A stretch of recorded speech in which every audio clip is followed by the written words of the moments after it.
Hello Jaguars fans! If you love the Jacksonville Jaguars, press the like button and subscribe to the channel. Nobody will argue that the Houston Texans have had a highly productive offseason. However, they have lots of ground to cover before they can catch up with the Jacksonville Jaguars.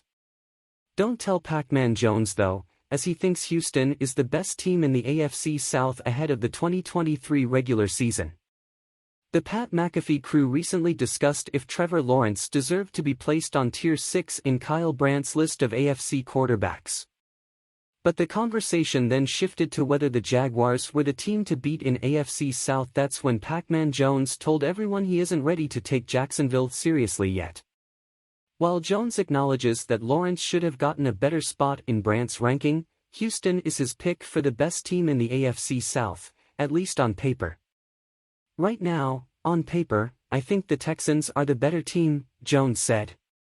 I'm not sold to the Trevor Lawrence list yet. Yeah, he should be up on the list. Should he be up on the list? Yeah, he should be, but I wouldn't say they just solely gonna win the division. Jones later says that he isn't impressed with the receivers in the AFC South. I'm just saying that conference, division, has standout guys. When Calvin Ridley was brought up, the former NFL cornerback pointed out that he hasn't played since 2021.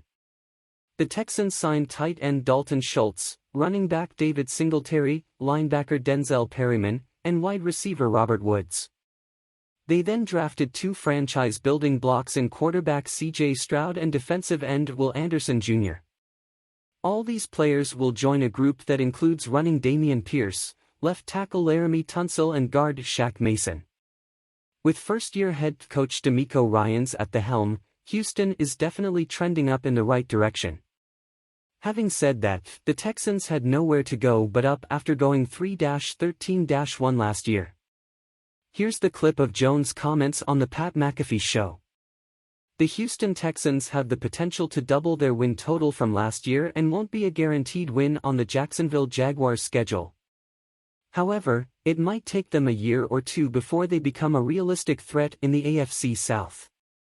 Although they made key additions in free agency and the draft, they will probably need another offseason to fill all their roster holes. On the other hand, the Jags did a good job of keeping their core together, even if they weren't able to retain defensive end Arden Key and right tackle Jawan Taylor. Besides re-signing defensive end Roy Robertson Harris, defensive tackle Devon Hamilton and safety Andrew Wingard, the Jags will see wide receiver Calvin Ridley in action after trading for him last year.